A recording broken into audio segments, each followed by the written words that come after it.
Hello दोस्तों, आज की इस वीडियो में मैं बात करने वाला हूँ एसआईटीज़ के बारे में। तो इसकी डेफिनेशन से लेकर उसकी ट्रीटमेंट तक इस वीडियो में पूरा कवर करने वाला हूँ। तो इस वीडियो को पूरा अंत तक देखना। तो दोस्तों चलिए शुरुआत करते हैं। तो एसआईटीज़ यानी होता क्या है? तो एसआईटीज़ का वर्ड जो है वो ग्रीक वर्ड से आया है। एसकाइटिस वर्ड था ग्रीक वर्ड, उससे डिराइव किया गया है और इसका मतलब होता है बैग लाइक स्ट्रक्चर। अब हम बात करते हैं कि जो एसआईटिस डिसऑर्डर है वो कि पेरिटोनियल कैविटी का डिसऑर्डर है। अब पेरिटोनियल कैविटी क्या होती है, इसको समझने से पहले आपको पेरिटोनियम को समझना होगा। तो पेरिटोनियम क्या होता है? तो पेरिटोनियम एक सैक लाइक स्ट्रक्चर होता है हमारी बॉडी के अंदर। उसका काम क्या होता है?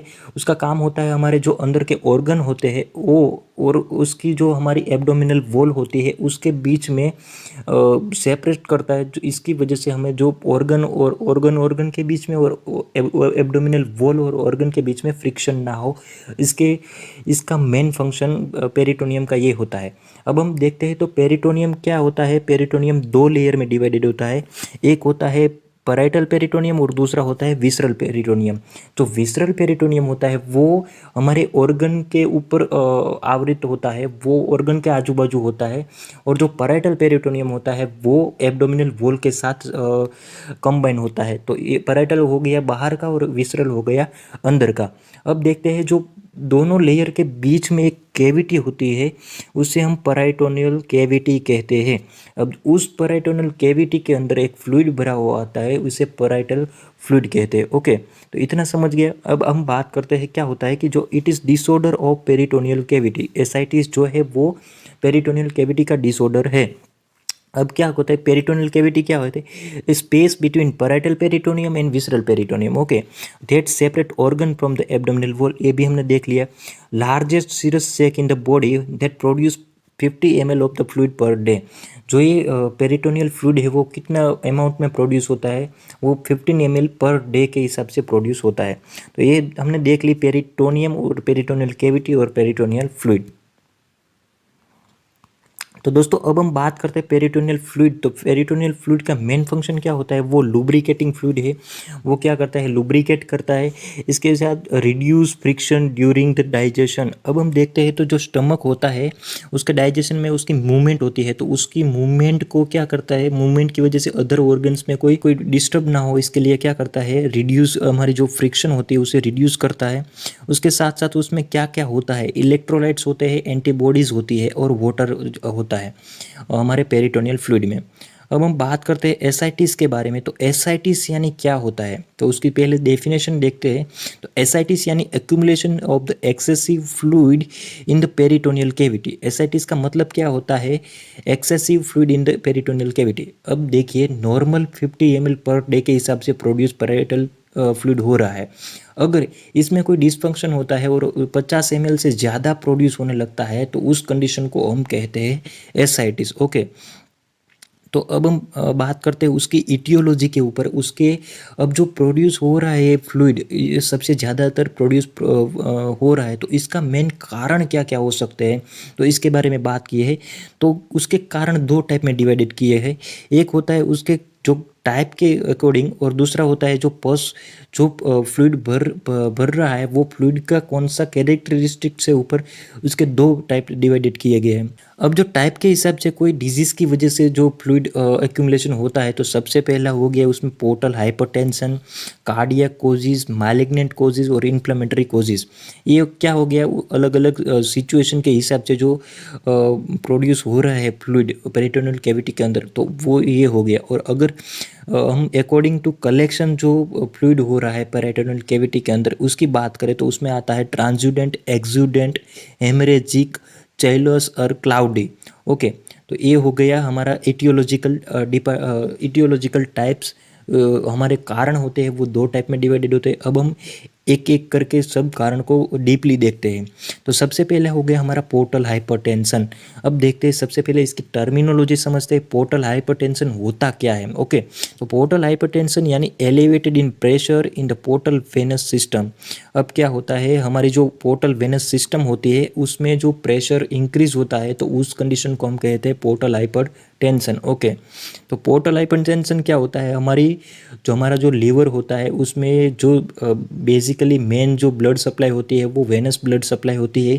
दो तरह की ब्लड सप्लाई आती है, एक हो गई हमारी पोर्टल वेन के थ्रू, पोर्टल वेन के थ्रू जो ब्लड सप्लाई आती है, और हिपेटिक वेन आती है और हिपेटिक आर्टरी आती है। उसको लीवर को मेन ब्लड सप्लाई इन तीन जगहों से मिलते हैं। लेकिन जो पोर्टल वेन होती है वो कौन कौन सी दूसरी वेन से बनती है, तो सबसे पहले होगी सुपीरियर मिजेंटरिक वेन, जो लार्ज इंटेस्टाइन से और स्मॉल इंटेस्टाइन के ब्लड लेके आती है।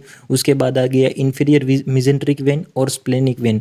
ये तीनों जो वेन्स होती है उससे मिलकर पोर्टल वेन बनती है, और जो पोर्टल वेन होती है वो लीवर को ब्लड सप्लाई करती है। ओके, तो अब हम बात करते हैं जो पोर्टल हाइपरटेंशन है वो कैसे होता है। ओके, तो ये हो गई हमारी पोर्टल वेनस सिस्टम। इसमें क्या होता है, प्रेशर बढ़ने की वजह से इस कंडीशन को हम कहते हैं पोर्टल हाइपरटेंशन। तो पोर्टल हाइपरटेंशन होने की कौन कौन से कारण होते हैं, तो सबसे पहला कारण जो मेन कारण है एसाइटिस का भी, तो वो हो गया cirrhosis of liver. Cirrhosis of liver यानी क्या होता है, chronic degeneration of the liver. इस कंडीशन को हम कहते हैं cirrhosis of liver. Cirrhosis of liver होने की वजह से क्या होता है, पोर्टल हाइपरटेंशन होता है, और पोर्टल हाइपरटेंशन की वजह से क्या होता है, एसाइटिस प्रोड्यूस होता है। इसके बाद दूसरा कोजेज हो गया अल्कोहलिक हेपेटाइटिस, इंफीरियर वेना के बाद thrombosis, portal vein thrombosis. Okay, portal vein में किसी भी टाइप का थ्रोम्बोसिस आ गया हो तो उस कंडीशन को भी, इसकी वजह से भी क्या होता है, पोर्टल हाइपरटेंशन बनता है। ओके, तो पहला कारण हो गया हमारा पोर्टल हाइपरटेंशन। अब हम बात करते हैं कार्डियक कोजेज के बारे में। तो कार्डियक की वजह से कार्डियक की वजह से एसाइटिस कैसे प्रोड्यूस होता है, उसकी कौन कौन सी कंडीशन है। तो सबसे पहले हो गया राइट हार्ट साइड फेलियर और कॉन्स्ट्रक्टिव पेरिकार्डाइटिस। अगर हमारा जो हार्ट होता है उसमें पेरिकार्डियम होता है, उसमें इन्फ्लामेशन की वजह से अगर पेरिटोनियम में रप्चर होकर आता है तो इसकी वजह से भी एसाइटिस होने की चांसेस बढ़ जाते हैं। ओके, तो अब आता है इन्फ्लामेटरी, इसमें आता है बैक्टीरियल, मालिग्नेंट और पेंक्रियाटिक। मतलब क्या होता है, बैक्टीरियल इन्फेक्शन हो गया या फिर पेंक्रियाज में किसी भी टाइप का इन्फेक्शन हो गया तो इसकी वजह से भी एसाइटिस हो सकता है। मालिग्नेंट यानी क्या होता है, किसी भी टाइप का ट्यूमर हो गया या फिर कैंसर हो गया और इसकी वजह से जो एसाइटिस होता है तो वो टाइप हो गया मालिग्नेंट। अब हम दूसरे कोजेस के बारे में बात करते हैं तो उसमें क्या आता है, ascites according to fluid collection. Fluid collection के हिसाब से जो एसाइटिस होता है उसमें हमने आगे टाइप देखा था। सबसे पहले हो गया इसमें ट्रांसुडेंट और एक्सुडेंट।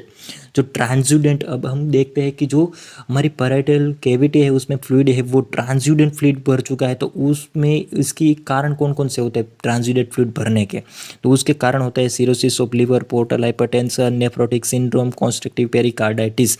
ये सब जो डिजीज़ है वो उसमें क्या होता है, इसके रप्चर होने की वजह से या फिर उसमें डिसफंक्शन होने की वजह से क्या होता है, ट्रांसुडेंट जो फ्लूइड एक्यूमुलेट होता है पेराइटोनल कैविटी के अंदर। अब जो ट्रांसुडेंट फ्लूइड होता है उसमें क्या उसकी कैरेक्टरिस्टिक क्या होती है, तो वो होता है ट्रांसप्लांट होता है, वाटरी होता है, उसमें कोई प्रोटीन्स नहीं होते हैं और उसमें कोई डिजीज मटेरियल्स नहीं होते हैं, वो हो गया ट्रांसुडेंट। ओके, अब हम बात करते हैं एक्सुडेंट के बारे में। तो एक्सुडेंट क्या होता है, वो बैक्टीरियल इन्फेक्शन हो गया, इसकी वजह से जो अगर पेरिटोनल कैविटी के अंदर फ्लूइड भराता है तो उस फ्लूइड को कहेंगे एक्सुडेंट।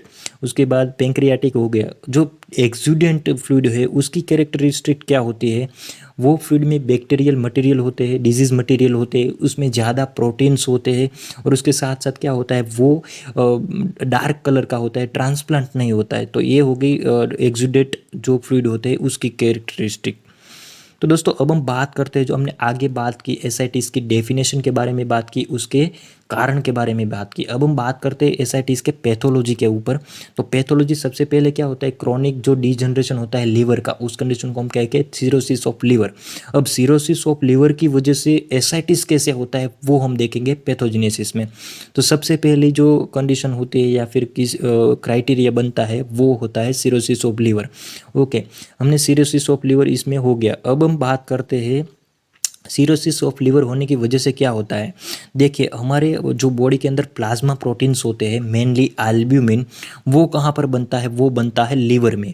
ओके, अगर अब क्या हो गया है, लीवर में तो डीजनरेशन हुआ है, लीवर का फंक्शन जो है डिसफंक्शन हो रहा है, वो प्रॉपर तरीके से फंक्शन नहीं कर पा रहा है, तो इसकी वजह से क्या होगा, एल्ब्यूमिन जो है वो एल्ब्यूमिन जो है लीवर के अंदर बन रहा था वो बन नहीं रहा है। तो इसकी वजह से क्या होगा, जो हाइपो एल्ब्यूमिनिया होगा, हमारे लीवर के अंदर से एल्ब्यूमिन नहीं बन रहा है तो हमारे ब्लड में भी एल्ब्यूमिन क्या होगा, कमी आएगी।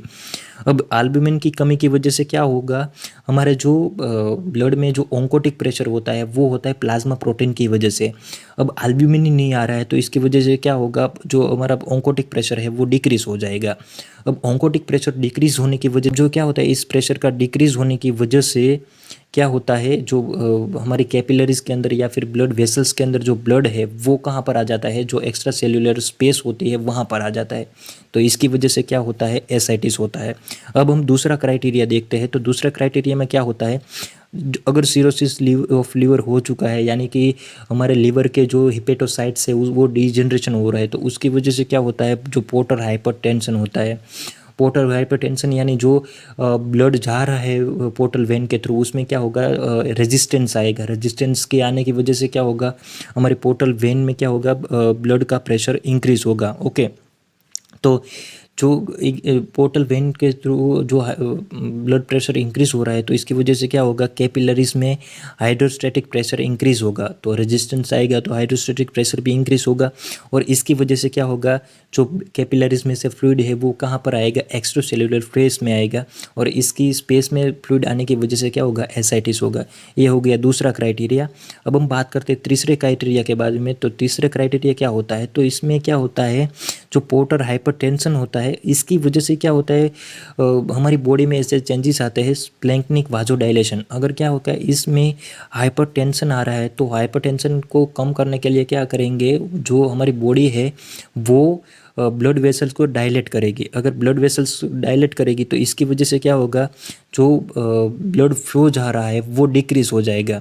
तो ब्लड फ्लो डिक्रीज़ होने की वजह से, अगर किडनी में ब्लड फ्लो डिक्रीज़ हो रहा है तो इसकी वजह से क्या होगा, जीएफआर डिक्रीज़ होगा। जीएफआर डिक्रीज़ होने की वजह से क्या होगा, हमारे रेनिन एंजियोटेंसिन जो सिस्टम्स है वो और एंटी डायबिटिक हार्मोन जो है वो एक्टिवेटेड हो गए, और वो क्या काम करेंगे, वो सोडियम और जो वाटर है उसको रीअब्सॉर्ब करने का काम बढ़ा देंगे। तो इसकी वजह से क्या होगा, वाटर और जो इलेक्ट्रोसाइट्स है वो हमारे बॉडी के अंदर ज़्यादा से ज़्यादा रीअब्सॉर्ब हो गए, और जो वॉल्यूम है ब्लड का वो इंक्रीज़ होगा, और इसकी वजह से क्या होगा, एसाइटिस होगा।